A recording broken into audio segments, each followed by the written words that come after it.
Have you ever noticed how some people seem to possess an almost supernatural command over their surroundings without ever raising their voice? They don't shout, they don't plead, they simply step back, and suddenly everything transforms. The atmosphere shifts, people become uncertain, curious, even desperate. Now imagine if you adopted the same approach. If you stopped instantly reacting to everything, choosing silence over impulsive responses, withdrawal over confrontation, what do you think would happen? That's the essence of true power, becoming emotionally, physically, and psychologically unavailable. When you stop being perpetually accessible, the world around you is thrown into turmoil. People panic because they're accustomed to controlling you through your predictable reactions, through your constant availability. But when you finally decide to step back, the rules of the game change, and those who thought they knew you suddenly realize they hardly knew you at all.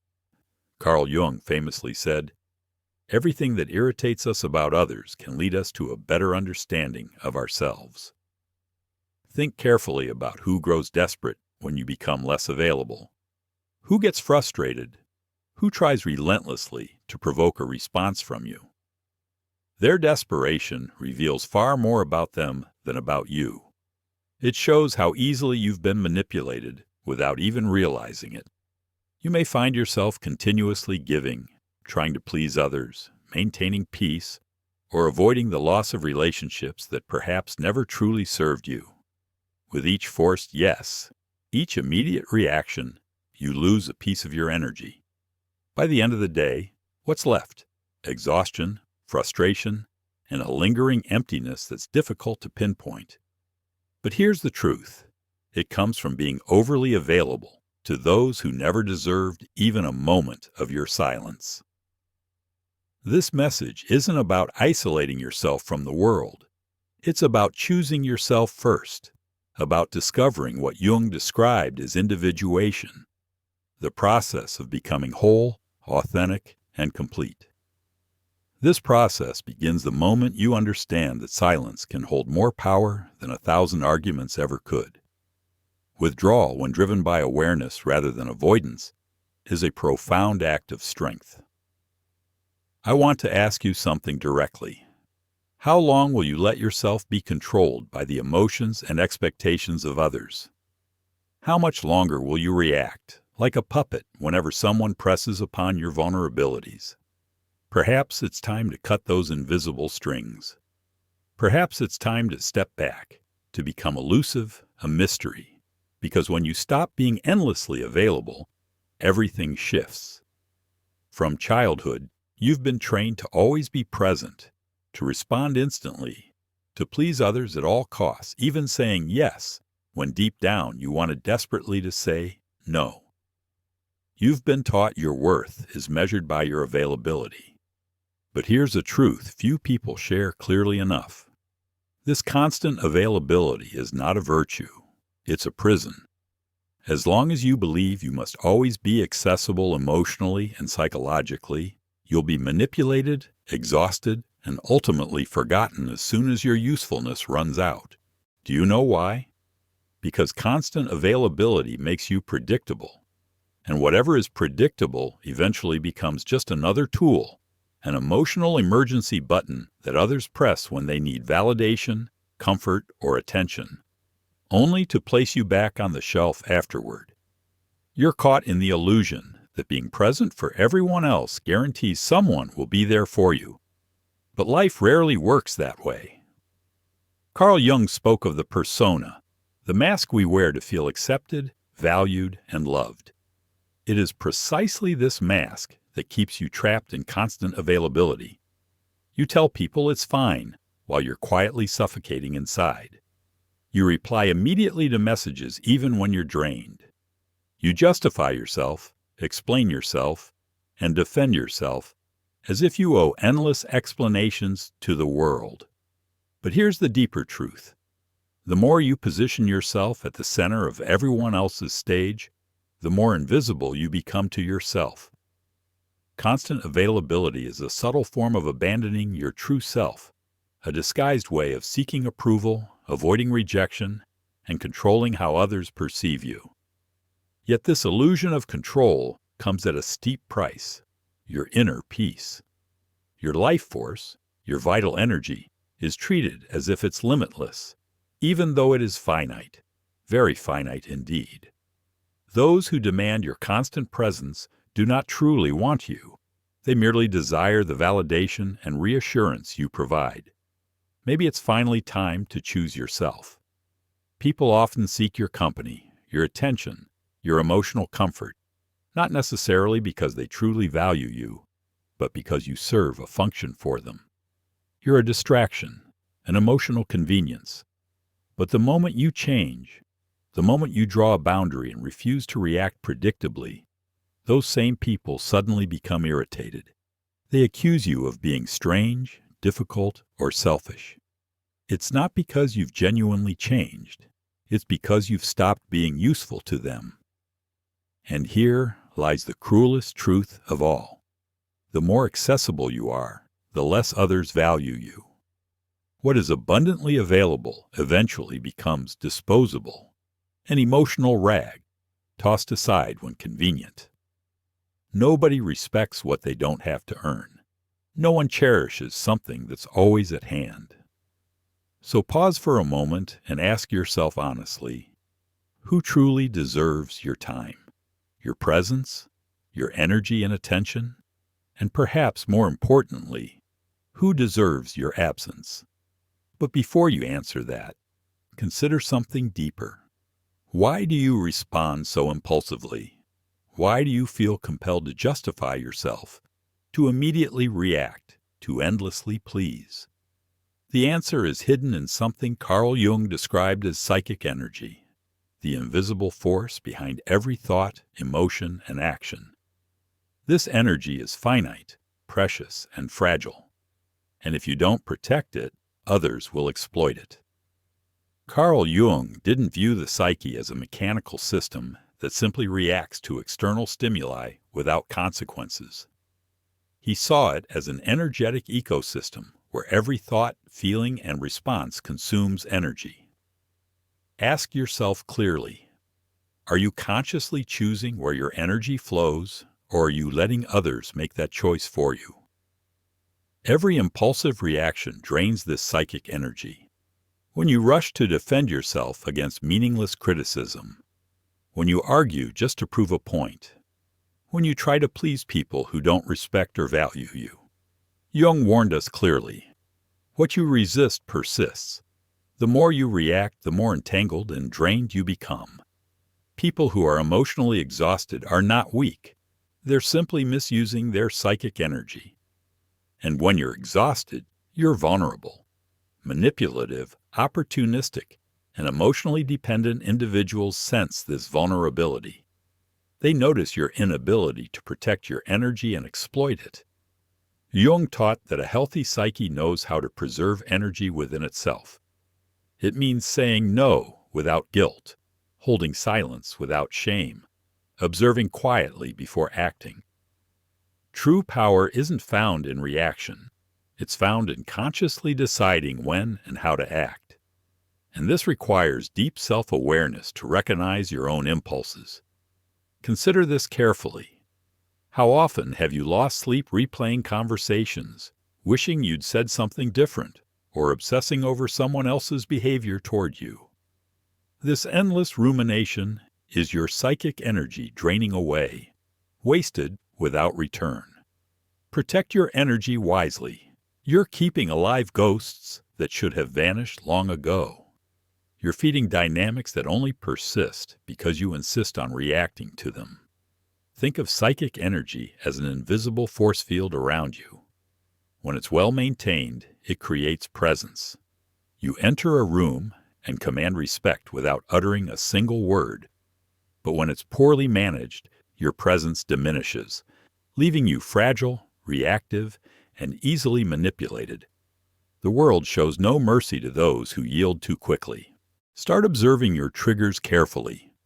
What makes you react automatically, causing you to lose your composure? These exact moments are where your energy leaks out. This is precisely where your inner work begins. Not to become detached or indifferent, but to become selective, sovereign over yourself. This brings us to one of Carl Jung's most profound insights. When you conserve and guard your energy, you shatter the projections others have placed upon you. This is unsettling, because now we're entering darker territory, the realm of silent manipulation. Consider this deeply. You believe your reactions are your own conscious choices, but the truth is darker. Most of your emotional responses are conditioned, programmed by habit, fear, or the expectations of others. Opportunistic individuals exploit this vulnerability effortlessly. They don't need threats or confrontations.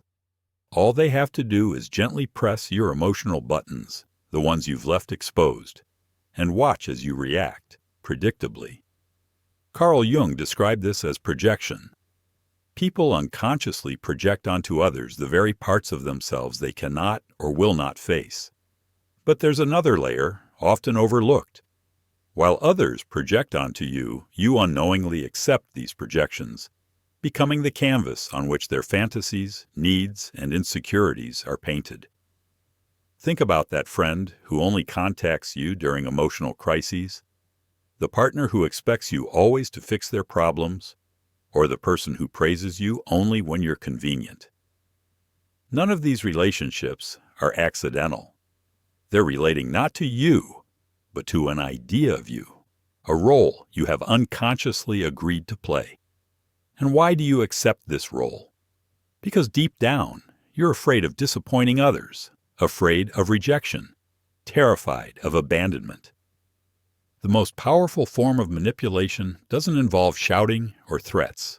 It thrives in quiet guilt, in the subtle suggestion that you owe others your attention, your understanding, your presence, even at the cost of your own emotional well-being. Here's the heart of it. A manipulator doesn't actually need direct control over you. They simply rely on you reacting predictably. But when you stop responding automatically, when you say no clearly, when you remain silent rather than explain yourself, when you choose withdrawal instead of constant availability, the manipulative game breaks apart. The projections dissolve, the mask others have placed on you fall away, and suddenly those who thought they knew you become unsettled. Because when you withdraw, you force them to confront something far more uncomfortable, themselves. And not everyone is ready for that confrontation. When you become unavailable, you pose a threat, not because you've done anything wrong, but because your absence forces others to confront their own emptiness. Your silence exposes the inner noise they've long avoided, triggering attacks, criticism, and emotional drama. Suddenly, you're labeled as difficult, cold, strange, not because you've changed fundamentally, but because you've ceased to serve as a convenient mirror for their projections. Carl Jung said, "We do not become enlightened by imagining figures of light, but by making the darkness conscious." When you withdraw your energy, you stop feeding others illusions, forcing their shadows into the open. For those who have depended on your availability as an escape, this revelation is unbearable. But now consider yourself. Are you ready for the discomfort that comes with being misunderstood, rejected, even attacked simply for protecting your own boundaries? Are you prepared to endure the silence after this rupture? It is precisely within this silence that true power emerges. We live in a noisy world. Everyone is desperate to speak, to respond instantly, to win pointless debates at the cost of their own inner peace. Yet there's a deeper power few discover and fewer still master, the power of silence. Not passive silence, not cowardly silence, but a conscious, strategic silence. A silence that represents amplified presence, not absence. Jung viewed silence not as emptiness, but as fertile ground for profound self-transformation. When you stop reacting, you begin observing clearly. You notice patterns previously invisible, cycles of emotional manipulation, repetitive self-sabotage, and hidden games of control. Silence cultivates lucidity, and lucidity threatens anyone whose power depends on your blind reactions. Have you noticed how some people panic when you stop explaining yourself, stop responding, or simply vanish? It's not genuine concern for your absence. It's panic born from losing narrative control. As long as you speak, you're playing their game. When you choose silence, you rewrite the rules, throwing off those who thrive on your predictable reactions. True silence is not the absence of words. It is mastery over your own energy, the refusal to be drawn into emotional battles unworthy of your peace. Jung described individuation, the journey toward your authentic self, as requiring precisely this withdrawal. Only in silence can you truly listen inward, free from external interference. But make no mistake, silence carries a cost. It will separate you from those who valued you solely for the role you played. You'll appear incomprehensible to people who saw you only through their own projections. Some will label you cold, distant, or arrogant. But these labels are reactions from those unwilling or unable to deal with your depth. They preferred your usefulness over your truth. Here is the stark reality. The more you mature, the more selective you become with your words. You recognize that each sentence is an investment of your energy, and not everyone deserves access to your innermost truths. Sometimes silence is not withdrawal. It is sovereignty. It's the language of those who have nothing left to prove. Silence unsettles others precisely because it forces them to confront their own internal chaos, their unspoken anxieties, insecurities, and inner noise. This discomfort reveals far more about them than your explanations ever could. You don't owe explanations for your absence. Your absence speaks clearly for itself. Those threatened by your silence are merely showing how deeply they relied on your imbalance to maintain their own sense of control. Yet the greatest power of silence is not in disturbing others. It lies in the way silence rebuilds you from within. It connects you to something deeper than external validation, anchoring you in a space untouched by demands, opinions, and projections. In this internal sanctuary, you reclaim your vital energy and reconnect with your true essence. But intellectual understanding alone isn't enough. If you still find yourself saying yes when you mean no, responding to draining messages, participating in empty conversations, or staying in relationships purely out of habit, then awareness without action becomes meaningless. It's time not just to understand, but to act, to consciously select where your energy flows, where it stays, and where it must never again be wasted. It's time to become fiercely selective with your own soul. Another form of self-deception is believing that transformation doesn't require boundaries. Real change begins the moment you decide, truly decide, to become selective, and that choice demands emotional discipline. Being consciously unavailable isn't about becoming cold, arrogant, or distant. It's about reclaiming your time, your energy, and your peace. It's about no longer being accessible to everyone at any time for any reason. It begins with the smallest shifts, not responding immediately, breathing before reacting, leaving a conversation before it pulls you into chaos, turning off your phone without guilt, saying, "Not today," saying, "I'm not interested," saying, "I won't get involved." But here's what most people never tell you. You don't need to explain your silence. You don't owe an apology for your absence. You owe nothing, except to yourself. And that's what unsettles people the most.